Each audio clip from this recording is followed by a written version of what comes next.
السلام علیکم، میں آپ کی ہوسٹ مسکان۔ آپ دیکھ رہے ہیں سوشل نیوز کراڑی سے رپورٹ کریں۔ یہاں صدیق نام نیوز کارپوریشن گڑا کشور میں طارق عزیز بلوچ نے بھارتی جارحیت بزدلانہ حملے اور سرحدی خلاف ورزیوں کی شدید الفاظ میں مذمت کرتے ہوئے کہا کہ بھارت خطے کے امن کو سابوتاژ کرنے کی سازشوں میں مصروف ہے، لیکن پاکستانی قوم اور پاک مفاد دہشت گردی کا بھرپور اور منہ توڑ جواب دینے کی صلاحیت رکھتی ہے۔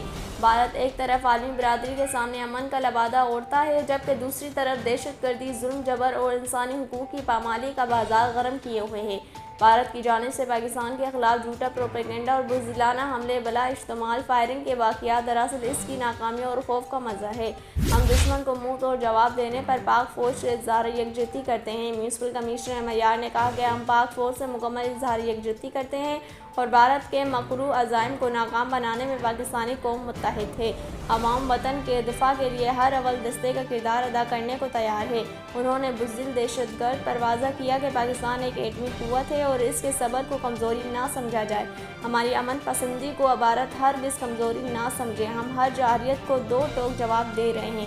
پاکستان کی سالمیت پاک فوج کی کامیابی کے لیے قوم شانہ بشانہ کھڑی ہے۔